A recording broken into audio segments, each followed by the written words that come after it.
तो स्वागत है आप सभी का आचार्य जी चैनल पर। आज इस क्लास में हम बात करने वाले हैं पश्चिम बंगाल में जो है विधान परिषद का गठन किया जाना है। ऐसी घोषणा पश्चिम बंगाल की मुख्यमंत्री ममता बनर्जी के द्वारा की गई। तो ये जो अनुच्छेद है 169 चर्चा में आया है, उसके बारे में ही हम बात करने वाले हैं।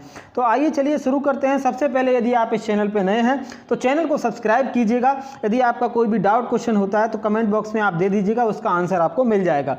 तो मैं आपको बता दूँ, पश्चिम बंगाल जो भारत का राज्य है, यहाँ की जो राजधानी है वो कोलकाता में स्थित है। तो यहाँ पर जो है विधान मंडल जो है, विधान परिषद जो है, इसका गठन किया जाना है। तो पश्चिम बंगाल की जो मुख्यमंत्री हैं ममता बनर्जी, इनके द्वारा ऐसी जो है घोषणा की गई कि देखो, जब ये ममता बनर्जी चुनाव से पहले जो 2021 में जो अभी हाल ही में लोकसभा जो विधानसभा का चुनाव हुआ है, जिसमें ये चुन करके तीसरी बार यहाँ की मुख्यमंत्री बनी है, तो इन्होंने चुनावी वादा किया था कि यहाँ पर जो है ये विधान परिषद का गठन करने वाली हैं। और विधान परिषद का जब गठन करेंगे उसको लेकर के इनका कहना था। तो ये जो है अनुच्छेद 169 के तहत जो है विधानसभा का गठन या विघटन किया जा सकता है।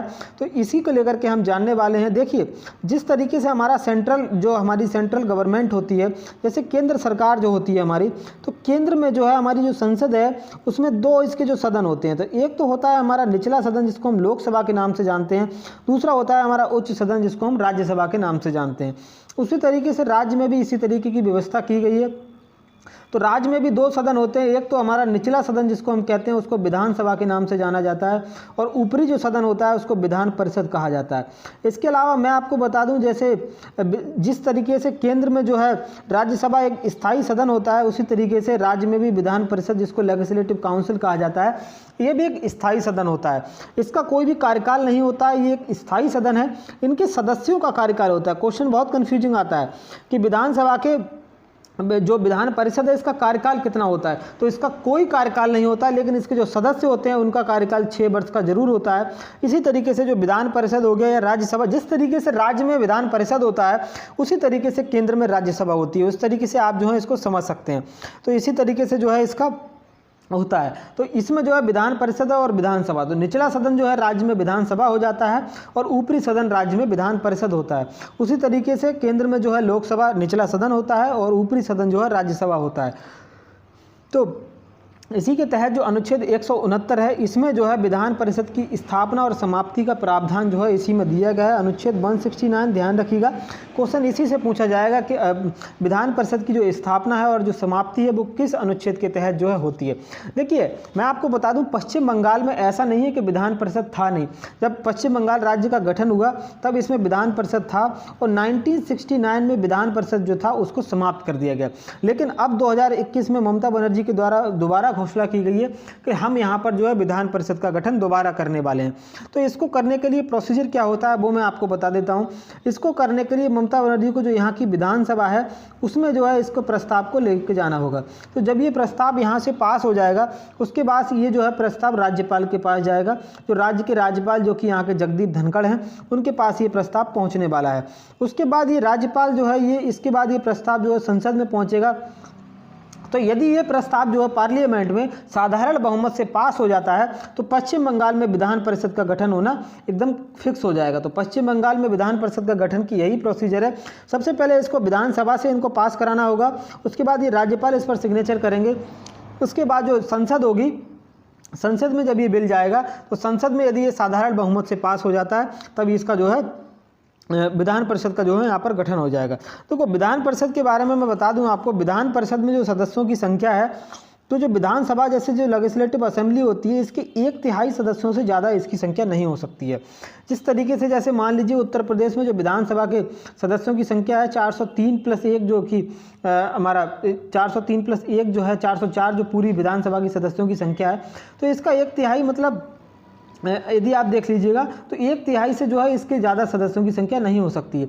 जैसे उत्तर प्रदेश में जो विधान परिषद के सदस्यों की संख्या है वो 100 जो है यहाँ पर विधान परिषद की जो सीट्स हैं वो 100 जो है यहाँ पर सीट्स हैं। तो लेकिन 40 से कम भी नहीं हो सकती है, 40 से कम भी विधान परिषद के सदस्यों की संख्या नहीं हो सकती है। और इनके अलावा मैं आपको बता दूं विधान परिषद का किसी को सदस्य बनने के लिए क्या क्या योग्यताएं होती हैं। देखिए, पहली बात तो भारत का नागरिक तो होना ही चाहिए, साथ ही साथ उसकी उम्र जो है वो 30 वर्ष की जो है उम्र होनी चाहिए। और इसके साथ ही साथ इसका जो कार्यकाल होता है वो 6 वर्ष का इनका कार्यकाल होता है, और 6 वर्ष के बाद ये जो है रिटायर हो जाते हैं। इसके अलावा मैं आपको बता दूं विधान परिषद के जो सदस्य होते हैं वो किस तरीके से चुने जाते हैं वो भी आप समझ लीजिएगा। जैसे जो हमारी लेजिस्लेटिव काउंसिल है वो 3 तरीके से जो है ये लोग चुने जाते हैं। तीनों तरीके मैं आपको समझाता हूँ एक एक करके।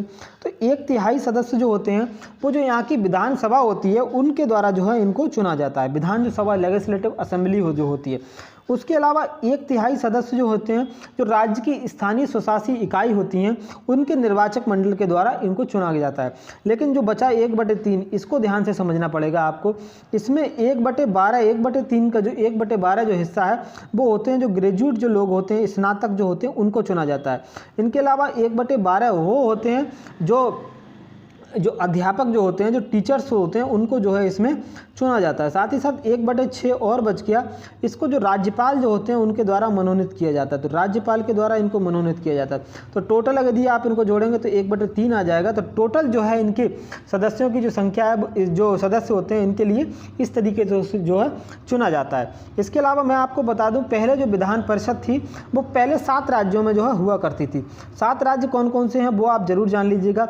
एक तो उत्तर प्रदेश और बिहार हो जाता है, साथ ही साथ इधर आप ध्यान रखिएगा महाराष्ट्र और कर्नाटका है, और इधर आंध्र प्रदेश और तेलंगाना है। जम्मू कश्मीर में भी पहले विधान परिषद हुआ करती थी, लेकिन अब जब जिससे धारा 370 को हटाया गया, इसके बाद इसको 2 केंद्र शासित प्रदेशों में जब से बांटा गया है, विधान परिषद को यहाँ से समाप्त कर दिया गया। उसी तरीके से आज अभी हाल की फिलहाल में बात करूँ तो 6 राज्यों में जो है विधान परिषद इस समय है, जिनमें आप ध्यान रखिएगा उत्तर प्रदेश, बिहार, महाराष्ट्र, कर्नाटका, तेलंगाना और आंध्र प्रदेश। तो इन जो है 6 राज्यों में अभी विधान परिषद है। सीट की संख्या की बात करूं तो उत्तर प्रदेश में 100 सीट्स जो हैं विधान परिषद में आती हैं। उसके अलावा बिहार में जो है 75 सीट्स हैं। महाराष्ट्र में विधान परिषद की सीट्स की संख्या याद रखिएगा 78 सीट जो है महाराष्ट्र में है। उसके साथ ही साथ कर्नाटका में जो सीट की संख्या है वो 75 है। आंध्र प्रदेश और तेलंगाना की भी आप देख लीजिएगा, मैं आपको बता देता हूँ। आंध्र प्रदेश में जो सीट की संख्या है वो 50 है, और जो तेलंगाना राज्य है उसमें जो सीट की संख्या है वो 40 है। इसके अलावा जो सीट्स की जो मिनिमम संख्या है वो 40 ही हो सकती है, और ज़्यादा से ज़्यादा जो है 1/3 से ज़्यादा जो विधान सभा है उससे ज़्यादा इनकी संख्या जो है नहीं हो सकती है। तो आने वाले समय में देखना होगा कि विधान परिषद का गठन जो है किस तरीके से हो पाता है या नहीं हो पाता है, क्योंकि इसको जो है संसद से पास कराना बेहद ज़रूरी होता है। इसके अलावा मैं आपको बता दूं इसी हाल ही में आंध्र प्रदेश राज्य चर्चा में रहा था। क्यों रहा था? आंध्र प्रदेश ने ये कहा था कि हम जो है यहाँ पर विधान परिषद जो है इसका जो है विघटन करने वाले हैं। तो इसको लेकर के यहाँ इन्होंने प्रस्ताव पास किया, लेकिन यहाँ से अभी भी विधान परिषद को समाप्त नहीं किया गया है। लेकिन पश्चिम बंगाल ये कह रहा है कि हम जो है विधान परिषद को बनाएंगे, और आंध्र प्रदेश ये कह रहा है कि हम विधान परिषद को ख़त्म करने वाले हैं। तो ये देखिए, आप देख सकते हैं। तो आंध्र प्रदेश भी आप ध्यान रखिएगा विधान परिषद का यहाँ पर समाप्ति की बात कही गई है। तो जो 6 राज्य हैं मैंने आपको बता दिया, पिछले जो स्लाइड था उसमें जम्मू कश्मीर को भी शामिल किया था, लेकिन अभी जो है 6 राज्य जो शामिल हैं, यूपी हो जाता है, बिहार हो जाता है, महाराष्ट्र, कर्नाटका, आंध्र प्रदेश और तेलंगाना, 6 राज्यों में विधान परिषद है। साथ ही साथ पश्चिम बंगाल जो राज्य है इसमें भी जब भी बात की जा रही है। देखो, पश्चिम बंगाल में हाल ही में चुनाव संपन्न हुए हैं, आपको पता ही होगा। तो यहाँ पर जो विधानसभा की टोटल सीट है वो 294 जो है यहाँ पर विधानसभा की सीट्स हैं, लेकिन चुनाव जो है वो यहाँ पर 292 विधानसभा सीटों पर ही हुआ। और यहाँ पर जो है टीएमसी जो पार्टी है, तृणमूल कांग्रेस पार्टी, ममता बनर्जी की पार्टी, इसने जो है यहाँ पर प्रचंड जीत हासिल की, और ममता बनर्जी लगातार तीसरी बार जो है यहाँ की मुख्यमंत्री चुनी गई, और राज्यपाल जगदीप धनखड़ के द्वारा इनको यहाँ की शपथ भी दिलाई गई। लेकिन खेला कहाँ हुआ था? नंदीग्राम की जो सीट थी जहाँ से ममता बनर्जी लड़ रही थी, वहाँ पर इनके जो विरोधी थे शुभेंदु अधिकारी, उनके द्वारा इनको जो है हरा दिया गया। लेकिन ममता बनर्जी फिर भी मुख्यमंत्री बनी। उसका क्या कारण था मैं आपको बता दूँ। ममता बनर्जी, कोई भी व्यक्ति जो है, कोई भी जो है मंत्री बन सकता है, मंत्री हो या प्रधानमंत्री हो, मुख्यमंत्री हो, बन सकता है। अनुच्छेद 164 का 4 भाग यही कहता है कि इसके द्वारा जो है कोई भी मंत्री बन सकता है, लेकिन उसको 6 माह के अंदर सदस्यता हासिल करनी होगी। जैसे यदि राज्य का मुख्यमंत्री बनी है ममता बनर्जी, तो इनको जो है या तो लेजिस्लेटिव काउंसिल विधान परिषद या लेजिस्लेटिव असेंबली विधानसभा की सदस्यता इनको हासिल करनी ही होगी। यदि ऐसा नहीं कर पाती है तो इनको अपने पद से इस्तीफा देना पड़ेगा।